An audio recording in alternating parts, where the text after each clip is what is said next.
कि हमारे यहाँ जरूरत नहीं, हमारे घर पे आओ तुम्हारी बेटी मारी जाएगी। उस बेटी को 1 वर्ष होता है, 4 वर्ष होते हैं, कई वर्ष बीत जाते, तो बेटी रो रो करके अपने पिता को बुलाती है, कहने लगी पिताजी। और उस वक्त ये जो फोन नहीं चलते थे, उस वक्त पत्र चलते थे।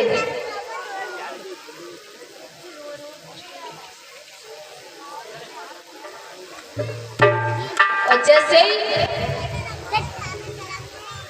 वो बेटी जब कई वर्ष हो जाते हैं, पिता जब खबर नहीं लेते हैं, तो किसी लिखने वाले ने उस कहानी को देख करके लिखा है।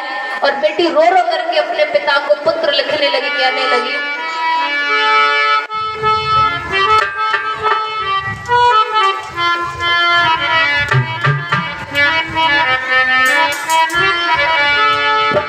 बेटी रो करके कहने लगी है पिताजी, आपने विवाह करके मुझे लौट करके ये नहीं देखा मेरी बेटी जिंदा है या मर गई, सुखी रह रही है या दुखी रह रही है, एक बार तो देखना चाहिए। तो बेटी पत्र लिखने लगी है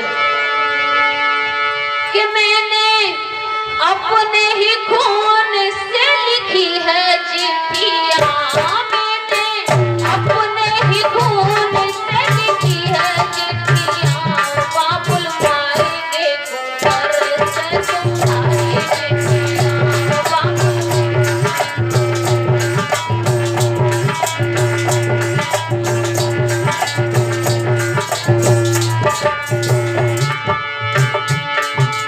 बेटी आंखों में आंसू भरी है, रोती है। उस पत्र पर चिन्ह लग जाता है, शायद मेरे पिताजी इस पत्र को पढ़े तो ये देख ले कि सच में मेरी बेटी कितनी दुखी है।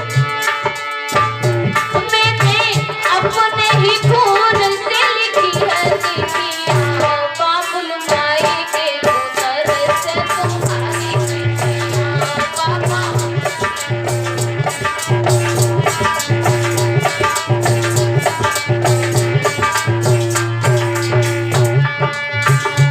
अरे सास मेरी मारे ससुर धमकावे पापा, सास मेरी।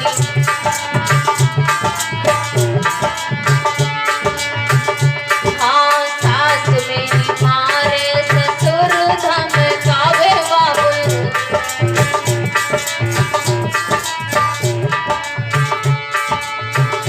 हाँ रोही रोही मरी जावे तेरी बेटियां, रोही रोही मरी जावे तेरी बेटियां, बाबुल मारेंगे कुंवर से तुम्हारी चिट्ठियां।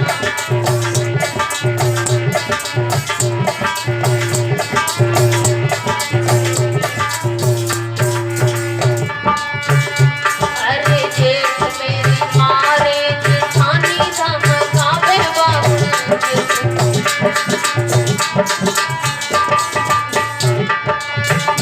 हाँ जेठ मेरे मारे जेठानी धमकावे बाबुल।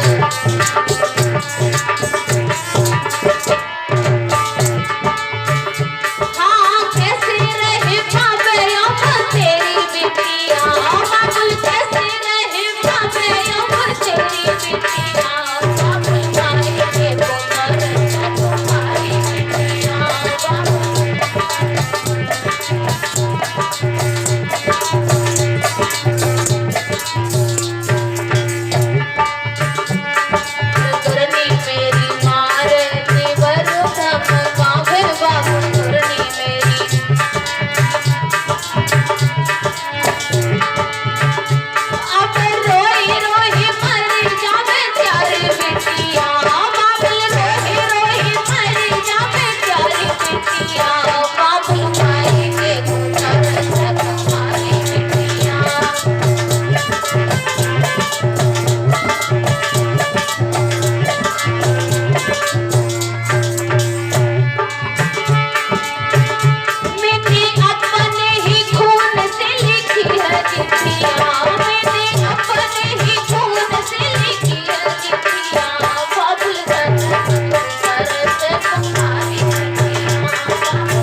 ऊपर जाता है तो उसमें नीचे की तरफ माँ के लिए भी कुछ लिखा है। माँ से कहती है, माँ तूने मुझे पाला परोसा, मानती हूँ बेटी पराए घर का धन होती है, पराए घर के बेच के पिता भूल गए तो कम से कम तुझे तो याद दिलाना चाहिए कि मेरी बेटी कहीं रह रही है। और माँ बेटी रोती है, रो रो करके कहने लगी कि जिस वक्त विदाई हो रही थी तो मेरा भैया ऐसा लग रहा था कि मेरे बिना ये आधा हो जाएगा। ना मेरे भैया ने खबर ली, ना पिता ने खबर ली, और उस बेटी को इतना सताया जाता है, इतना धीरे धीरे, फिर भी चैन नहीं पड़ता। उस बेटी के बालों का मुंडन किया जाता है और बालों का मुंडन करने के बाद तब उसे फांसी पे चढ़ाया जाता है। जीवित फिर भी नहीं छोड़ा उस बिटिया को। ऐसे होता है, दहेज के लालची भेड़िए, क्योंकि इन्होंने दिन रात कहते हैं कि दहेज के खिलाफ रहो, दहेज के खिलाफ रोज कथा भागवत हो रही है, लेकिन दहेज वालों में कोई बदलाव नहीं है महाराज। सबको 20 लाख चाहिए, 15 लाख चाहिए। कोई ये नहीं कहेगा कि हमें सिर्फ अपनी बेटी दे दो हम खुश रहेंगे। इधर देवकी विदाई हो रही है तो कहने लगी भैया, और रो करके कहने लगी कि भैया का घर छोड़ के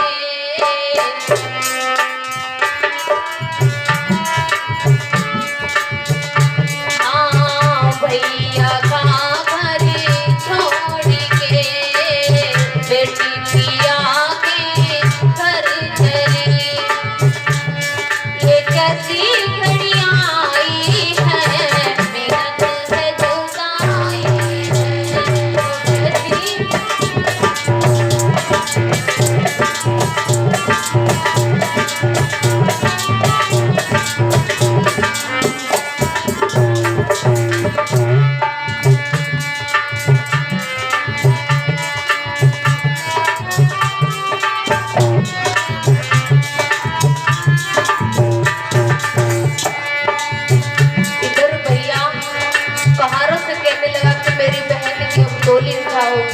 तो भैया की आंखों में आंसू कहने लगा, बहन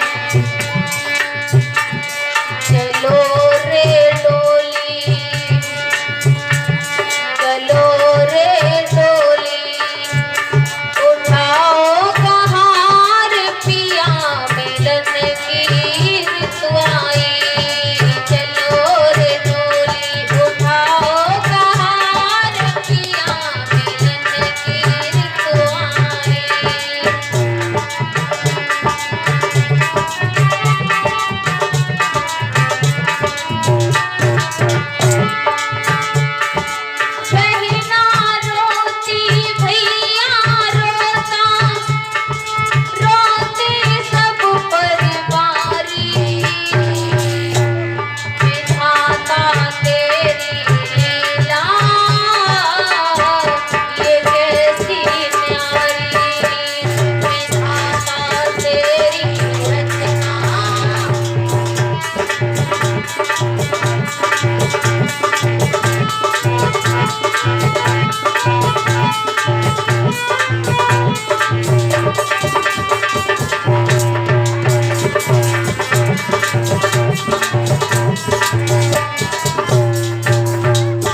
जैसे ही देवकी की विदा की, उसने कंस ने डोली को उठवाया, रथ में बिठाया, और ये 1100 रुपये सुरेंद्र कुमार सनाप स्वर्गीय कुंवरपाल सिंह के पुत्र हैं, और ये भंडारे में कुंदनपुर से दान कर रहे हैं।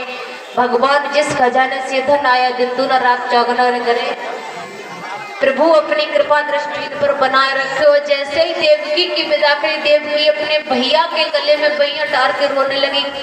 कंस रो रहा है, आंखों से कहने लगा, बहन अब मैं तुम्हारी ससुराल तक तुम्हें छोड़ करके आऊंगा। देवकी को बिठाया कहारों ने डोली में, और कंस ने उस रथ को स्वयं पकड़ लिया, सारथी स्वयं बन गया। वसुदेव भी बिठाए, मैया देवकी बिठाई, और बिठा करके जैसे ही रथ हाँकने लगा तो रास्ते में चलने लगे। सभी भक्त घर पर रह गए, परवारी घर पर रह गए। एकदम से आकाशवाणी हुई, देवव्रत आकाशवाणी करने लगे, कहने लगे, अरे कंस।